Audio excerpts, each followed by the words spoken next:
Olá pessoal, tudo bem? Tamar aqui. Qual foi a terceira tentação de Jesus no deserto? O controle do mundo está com Deus ou com o diabo? Fique comigo até o fim desse vídeo e vamos continuar aprendendo da palavra de Deus. Se ainda não se inscreveu aqui no canal, se inscreva.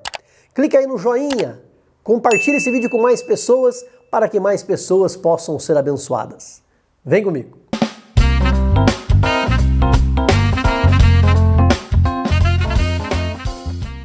Quando o povo de Israel estava para entrar na terra prometida, Moisés, inspirado por Deus, lembra ao povo que eles haviam herdado aquela terra. Receberam como presente de Deus grandes e boas cidades que eles não haviam construído, casas cheias de bens que eles não haviam mobiliado, poços de água que eles não haviam cavado, vinhas e olivais que eles não haviam plantado. Então Moisés exorta o povo para que não se esqueçam de quem os tirou do Egito, da escravidão, e os levou para a terra prometida, dizendo em Deuteronômio capítulo 6, versículos 12 e 13, guarda-te e não te esqueças do Senhor que te tirou do Egito, da casa da servidão. A Ele, o Senhor teu Deus, temerás e a Ele servirás. Na terceira tentação de Jesus no deserto, Satanás o transportou a um monte muito alto e mostrou-lhe todos os reinos do mundo e a glória deles. Então lhe disse, tudo isto te darei se prostrado me adorares. Jesus então lembra ao inimigo das palavras que Moisés havia dito ao povo de Israel. Respondendo em Mateus capítulo 4 e versículo 10, vai-te Satanás, porque está escrito, ao Senhor teu Deus adorarás e só a Ele servirás. Então o diabo deixou e os anjos vieram servi-lo. Devemos servir e temer somente ao Deus Criador dos céus e da terra, pois como diz em Deuteronômio 4:39, só o Senhor é Deus em cima no céu e embaixo na terra. Nenhum outro há. O nosso espírito e o nosso futuro está nas mãos dele. Ele é o Deus eterno, o dono e Senhor do tempo. Ele é o único Deus verdadeiro, o nosso único Senhor, e o primeiro mandamento da lei é, não terás outros deuses diante de mim. Deus não divide a sua glória com ninguém. A Ele, e somente a Ele, pertencem a honra e a glória e o poder e a majestade pelos séculos dos séculos e para sempre.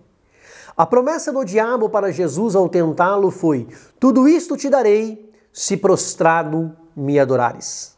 O plano de Deus era que Jesus passasse pela cruz, pelo sofrimento, pelo Calvário, mas depois ele retornaria ao Pai e tomaria posse do seu reino. Satanás estava lhe oferecendo um atalho, um caminho mais curto, mais fácil, para receber aquilo que lhe agradaria de imediato. Mas Cristo escolheu permanecer submisso ao Pai e fazer a vontade dele, que é boa, perfeita e agradável. Qual o caminho mais fácil que o diabo tem tentado te oferecer? Quando foi oferecido para Jesus o atalho para matar a fome, transformando as pedras em pães, ele decidiu por depender de Deus. Quando afrontado e desafiado a pular do pináculo do templo para ser resgatado pelos anjos, ele escolheu permanecer no centro da vontade e do plano do Pai. Quando convidado a adorar a Satanás, ele preferiu Deus. O que era de Jesus e sempre foi, lhe estava reservado, o reino celestial. O diabo tentou com a proposta de antecipar a herança. Porém, como tudo que ele oferece é vazio, falso, efêmero e passageiro, Davi diz no Salmo 24, versículo 1, do Senhor é a terra e a sua plenitude, o mundo e aqueles que nele habitam. Tudo é de Deus. E o próprio Jesus afirmou em João capítulo 16, versículo 15, tudo quanto o Pai tem é meu. Jesus já era dono de tudo juntamente com o Pai. Aquilo que Deus já nos prometeu e que vai nos dar, o diabo muitas vezes tenta nos ofertar de uma maneira mais rápida, mais fácil. Precisamos vigiar para fazer a escolha correta. E qual é? Permanecer no centro da vontade de Deus, esperando nele. Porque o que ele nos concede é sólido e não perecível, é perene e não momentâneo. Quem levou Jesus para um monte muito alto foi Satanás. Aprenda então que nem sempre quem te leva para cima é Deus. Cuidado! Muitas vezes Satanás quer nos atrair para o alto, para um lugar de destaque, notoriedade e poder para nos tentar. Não saia da sua posição. Deus te leva para cima na hora certa, determinada por Ele. O diabo diz para Jesus em Lucas capítulo 4, versículo 6, eu te dou todo este poder e esta glória, porque a mim me foi entregue, e eu dou para quem eu quero. Portanto, se tu me adorares, tudo será teu. Entenda que o diabo tomou posse por um tempo daquilo que não é dele, por permissão de Deus. Deus permite que o diabo tire, como tirou de Jó, e permite que o diabo dê, como ele afirmou. Este poder e esta glória a mim me foi entregue e eu dou para quem eu quero. Ele dá, mas não somos obrigados a pegar. Ele oferece, mas não precisamos aceitar. Ele propõe, mas podemos e devemos recusar. O Salmo 115, versículo 16, diz que os céus são os céus do Senhor, mas a terra ele deu aos homens. Porém, como o homem é inclinado para o mal e escolhe viver longe de Deus, o diabo tomou posse da terra. E João escreve em 1 João, capítulo 5, versículo 19, o mundo jaz, está, permanece no maligno. Por isso Cristo em João 16 e 11 chama Satanás de o príncipe deste mundo. Paulo afirma em 2 Tessalonicenses, capítulo 2, versículo 4, que Satanás, o anticristo, o homem do pecado, o filho da perdição, se levanta contra tudo que se chama Deus ou se adora, querendo parecer Deus. O que Jesus viu do alto daquele monte, com certeza foi uma visão magnífica e tentadora. E o que ele pediu em troca foi simplesmente um momento de adoração a ele. O diabo não pede para você parar de adorar a Deus, para você parar de ir à igreja, para você deixar de fazer as coisas de Deus. Tudo o que ele quer é que você divida a glória de Deus com ele, o tempo de Deus com ele. Ele quer a mistura. Paulo diz em 1 Coríntios, capítulo 5, versículo 6, que um pouco de fermento leveda, fermenta, azeda toda a massa. Por isso a Bíblia diz que não há comunhão entre a luz e as trevas, entre o joio e o trigo, entre Filadélfia e Laodiceia, entre ovelhas e bodes. Não podemos nos contaminar com outros deuses. Deus não divide a sua glória. Não há como servir a dois senhores. Ou se serve a Deus ou ao mundo, ou Deus ou as riquezas, ou Deus ou Baal. Quando o povo estava dividido entre Deus e Baal, o profeta Elias questionou, até quando cocheareis entre dois pensamentos, entre Deus e Baal? Até quando vocês vão ficar vacilando, hesitando, perdidos, sem saber para onde vão? E você, até quando ficará em cima do muro? Deixa de ser vacilão e escolha Jesus, o Filho de Deus.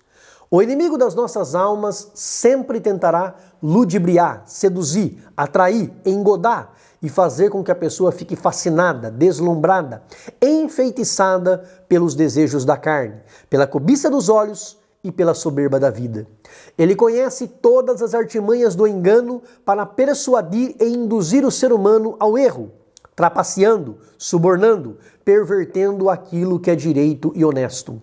O pai da mentira sempre usará de engano, mostrando que o caminho é bom, largo, espaçoso, lindo e maravilhoso. E por isso Jesus afirmou em Mateus capítulo 7, versículos 13 e 14, larga é a porta e espaçoso o caminho que conduz à perdição. E por isso muitos são os que entram por esta porta e por este caminho. Mas estreita e apertada é a porta, o caminho que leva à vida. E por esta razão, poucos entram por esta porta e por este caminho. Qual será a tua escolha hoje e sempre? O caminho estreito que leva para a vida ou o caminho fácil e largo que leva para a perdição? Provérbios 14 e 12 diz Salomão, há caminho que ao homem parece direito, mas o fim dele são os caminhos da morte. Satanás te mostra o presente e te esconde o futuro.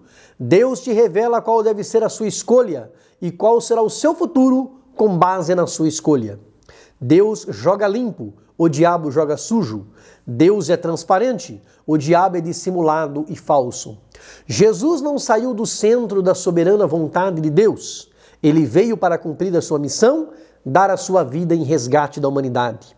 Nada faria com que o nosso Salvador deixasse de esmagar a cabeça da serpente para cumprir a promessa do Pai em Gênesis 3:15.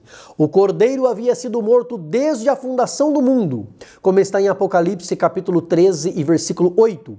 E aquilo que estava escrito não cairia por terra, assim como toda a palavra escrita por Deus há de se cumprir cabalmente até a consumação dos séculos.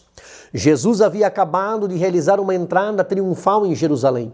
Uma multidão o aclamava com ramos de palmeiras. Hosana, bendito o Rei de Israel que vem em nome do Senhor. Os gregos subiram para ver a Jesus. E no meio de tudo isso, Jesus declara em João 12:32, quando eu for levantado da terra, atrairei todos a mim. Ele sabia que seria levantado em uma cruz para que a humanidade pudesse ser salva, olhando para o seu sacrifício na cruz. Se Jesus tivesse escolhido os reinos do mundo e as glórias deles em vez da cruz, o mundo da sua época, regido pelo Messias, teria se tornado um mundo de paz e prosperidade. Um mundo onde as pessoas viveriam bastante e a natureza seria dócil. Mas o problema do pecado não estaria resolvido e o ser humano continuaria afastado do seu Criador. Porque o Cordeiro não teria sido morto e sem derramamento de sangue não há remissão de pecado. Um dia, no milênio, Cristo reinará sobre a terra, mas ainda não era a hora. O inimigo continua nos oferecendo honra, poder, glória, dinheiro, status, posição, em troca de um momento de adoração a Ele. A adoração não é simplesmente se prostrar fisicamente, mas é o modo de vida que escolhemos viver. O que é que o inimigo tem te oferecido em troca da adoração a Deus? Você tem trocado Jesus pelo quê? Por um pecado, por um vício, por um momento de prazer? Não ceda, não se entregue, não se corrompa, não se venda, não faça concessões, não negocie com o inimigo, não faça aliança com o pai da mentira, não faça sociedade com quem vai te destruir, não entre pelo caminho mais fácil e mais largo, permaneça na posição em que Deus te colocou, não abra mão daquilo que Deus te prometeu. O seu futuro está nas mãos dele. Não abra mão do céu. Pague o preço, mas não troque a salvação. Seja por um simples prato de lentilhas, seja pela glória deste mundo. Confie em Deus. Não se esqueça do que Ele fez e faz por nós. Não sejamos ingratos. Como diz o escritor aos Hebreus no capítulo 10 e versículo 23, retenhamos firmes a confissão da nossa esperança, porque fiel é o que prometeu.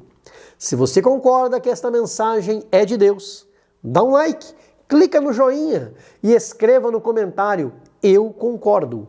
Deus te abençoe. Grande abraço, beijo no coração. Fica com Deus.